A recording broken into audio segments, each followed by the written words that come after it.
Hi everybody and welcome to today's world affairs. और आज जो टॉपिक हम डिस्कस कर रहे हैं that is related to US और सऊदी के रिलेशंस, कहीं ना कहीं जो इंपैक्ट हो रहे हैं, और साथ साथ में आप चाइना का भी एंगल यहाँ पर हम देखेंगे, क्योंकि जो सऊदी अरेबिया है उसका जो टिल्ट है वो चाइना के तरफ ज़्यादा हो चुका है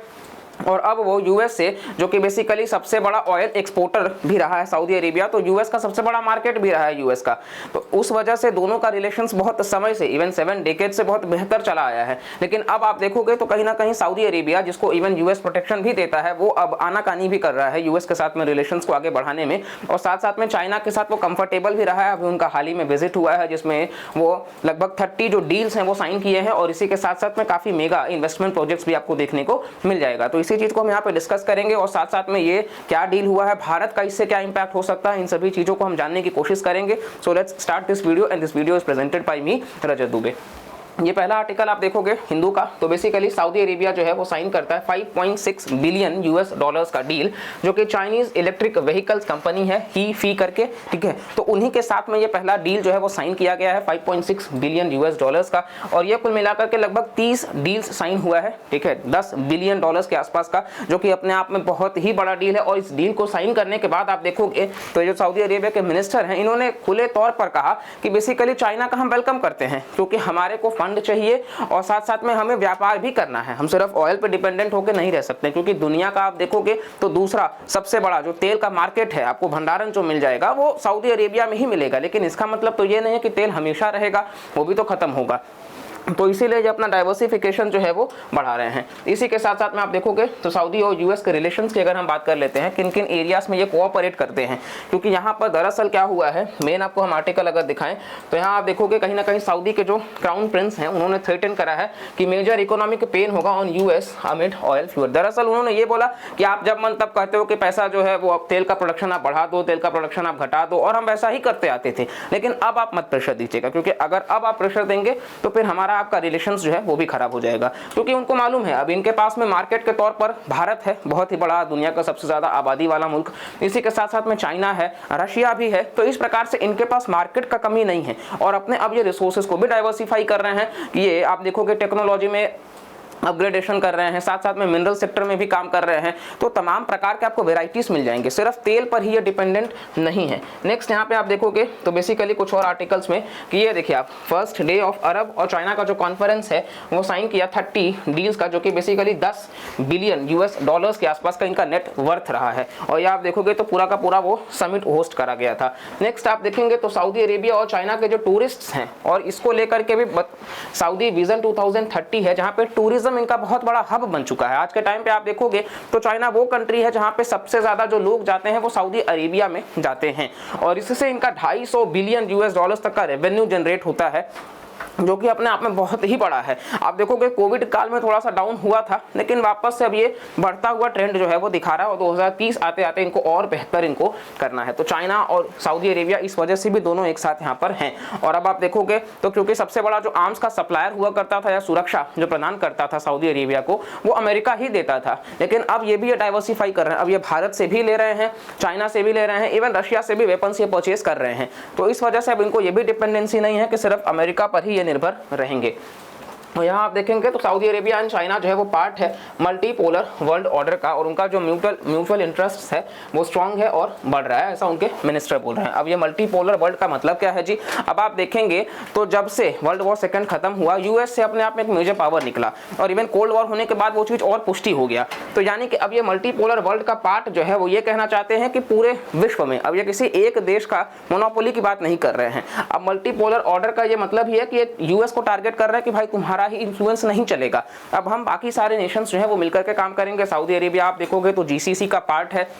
उसमें ये लीड कर रहा है गल्फ नेशंस को, साथ साथ में आप देखोगे तो ब्रिक्स के तहत, एससीओ के तहत भी काम कर रहा है। इवन सऊदी अरेबिया, क्योंकि यूएस जो है वो ईरान पे बहुत ज़्यादा अभी तक मतलब कंक्रीट नहीं कर पाया है, इस वजह से भी सऊदी अरेबिया जो है वो टेंस्ड है ईरान को लेकर के। तो ये सारा कारण है इवन डिस्टेंस को बढ़ने का। और नेक्स्ट यहाँ पे हम देखेंगे तो बेसिकली आपको दिखाए कहीं ना कहीं अब हम वापस अपने पार्ट पे आते हैं कि नाउ यूएस के साथ में अभी कोऑपरेशन कितना है और टेंशन का बात कितना है। सबसे पहला बात तो सिक्योरिटी,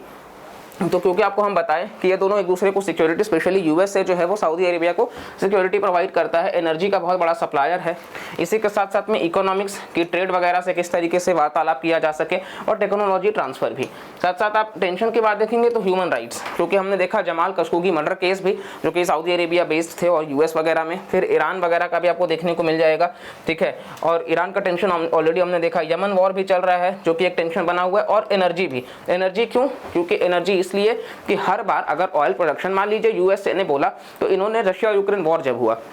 तो रशिया को डिस्ट्रॉय करने के लिए यूएसए ने कहा सऊदी अरेबिया को कि आप अपना प्रोडक्शन जो है उसको बढ़ा दो। उसको बढ़ा दो का क्या मतलब है कि जब वो दाम तेल बहुत ज़्यादा अगर सऊदी अरेबिया देगा तो जाहिर सी बात है रशिया का जो तेल है मार्केट में वो कट जाएगा। लोग, सऊदी के पास तेल ज़्यादा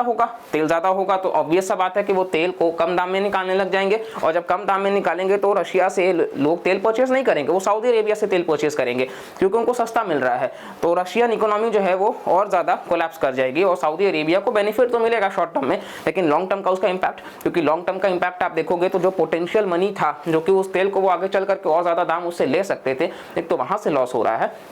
और दूसरा आप देखोगे तो उनका जो एक बार्गेनिंग पावर था वो भी खत्म हो गया। और क्योंकि ऑयल आप देखोगे तो एक नेचुरल ही है, आर्टिफिशियल नहीं कि जब मन तब बना लेंगे, तो वो खत्म हो रहा है, डिप्लीट हो रहा है। तो इसी वजह से उनके बोलने पे इसको बढ़ा देना घटा देना पहले होता था, लेकिन आज के टाइम पे अगर सऊदी अरेबिया देखेंगे आप, अगर प्रोडक्शन कट करता है तो सबके ऊपर इंपैक्ट पड़ेगा, अगर प्रोडक्शन बढ़ाता है तो भी सबके ऊपर इंपैक्ट पड़ेगा। बढ़ाएगा तो सबके लिए सस्ता होगा, कट करेगा तो सबके लिए महंगा होगा। आज भारत आप देखोगे तो रशिया के साथ हम सबसे ज्यादा क्रूड ऑयल परचेज करते हैं, इस वजह से हमको उतना इंपैक्ट नहीं पड़ रहा है, वरना सऊदी अरेबिया ने ऑयल प्रोडक्शन जो है वो कट किया है क्योंकि उनको मालूम है कि वो महंगा बेचेंगे तो ही उनको प्रॉफिट होगा। और भारत जैसी कंट्री से तो वो एशियन प्रीमियम भी चार्ज करते हैं, इंडिया चाइना से, कि इनके पास आबादी बहुत ज़्यादा है तो इनके पास डिमांड भी रहेगा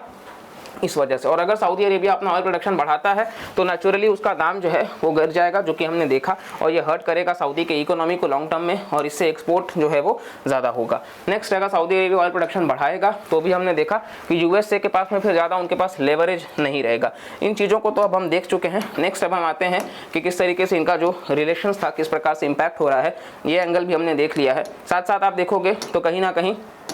भारत के एंगल पे अगर हम बात कर लेते हैं तो ऑलरेडी हमने बताया कि देखिए सऊदी अरेबिया के साथ इंडिया का रिलेशन बहुत इंप्रूव हुआ है। हालांकि चाइना का जो बढ़ता इन्फ्लुएंस है ये भी एक चिंता का विषय बन जाता है, क्योंकि चाइना अगर हर जगह डोमिनेट करता हुआ नजर आएगा, मिडिल ईस्ट से लेकर के एवरीवेयर तक अपना ह्यूज पॉकेट्स है वो दिखाते आएंगे, तो एक इंडिया के लिए कंसर्न होगा। लेकिन इंडिया का जो भी कोऑपरेशन रहता है वो एक अलग होता है। चाइना को सबको पता है कि चाइना सिर्फ मटेरियल बेनिफिट के लिए जुड़ता है, लेकिन इंडिया ह्यूमैनिटेरियन ग्राउंड्स पे भी जुड़ता है, और अलग अलग प्रकार से भारत जो है वो अपना रिप्रेजेंटेशन, पहले आप देखोगे तो ये सारे जो कंट्रीज हैं वो गल्फ नेशंस मुस्लिम कंट्री हैं, तो इस वजह से इंडिया को उस लेवल पे भी वो सपोर्ट नहीं करते थे। पाकिस्तान जब भी कश्मीर का मुद्दा उठाता था वो सपोर्ट करते थे, लेकिन आज ये कंट्रीज कश्मीर का जब भी मैटर होता है वो शांत रहते हैं, क्योंकि वो स्किप कर जाते हैं उस मीटिंग से कुछ बोलने से, क्योंकि इंडिया ने उस लेवल पे रिलेशंस बनाया है उन कंट्रीज के साथ में, और हम आगे भी इस चीज को बढ़ाते जाना है। हमको इस चीज में हम बहुत बेहतर कर रहे हैं।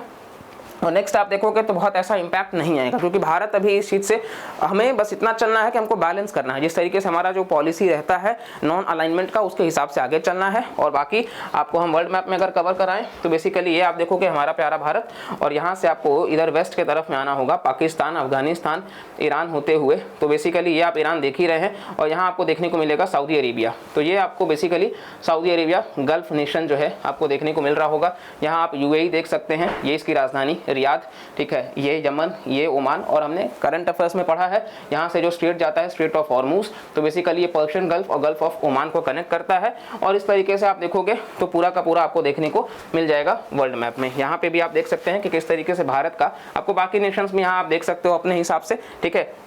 और ओवरऑल ये हमारा इस वीडियो से था। अगर आपको वीडियो इंटरेस्टिंग लगता है तो प्लीज़ लाइक करिएगा, चैनल को सब्सक्राइब करिएगा, और कमेंट करके भी ज़रूर बताइएगा। एंड यस, वीडियो से जुड़े रहिए, पूरा देखा करिए, ताकि आपको भी काफ़ी हेल्प मिल सके, और आपकी तरफ से भी कोई कंटेंट हो तो ज़रूर सजेस्ट करिएगा। तब तक के लिए मिलते हैं अगले लेक्चर में। Bye bye, take care and जय हिंद।